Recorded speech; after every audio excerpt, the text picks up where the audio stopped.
an NDIS provider has been fined $1.9 million because a client choked on a toasted sandwich, and this happened in 2020, and it's Valmar Support Services in Canberra.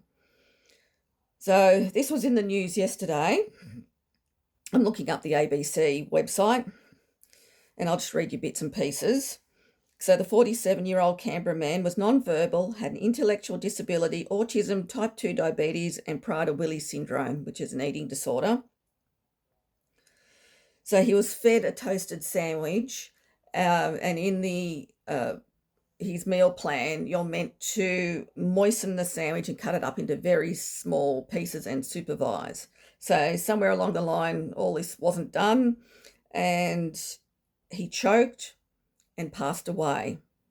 So my workplace has actually told us that we as support workers are liable if someone chokes and say passes away, heaven forbid, because they have up-to-date meal plans, which we do. We have up-to-date meal plans. So just follow them. Do whatever they say to do.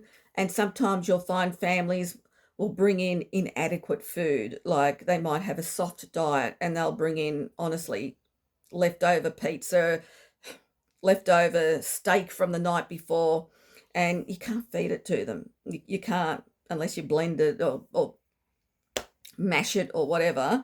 So make sure that you do that. Families don't really have to follow a meal plan, but we we have to as support workers, otherwise we're in deep shit, deep doo-doo.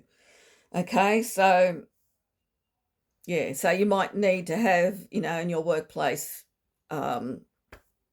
something that can be sort of easily mashed up, or bread and cheese or something in the fridge, just to make an alternative meal, unfortunately, but that's the way it is. Okay, folks, have a good one. Toodles.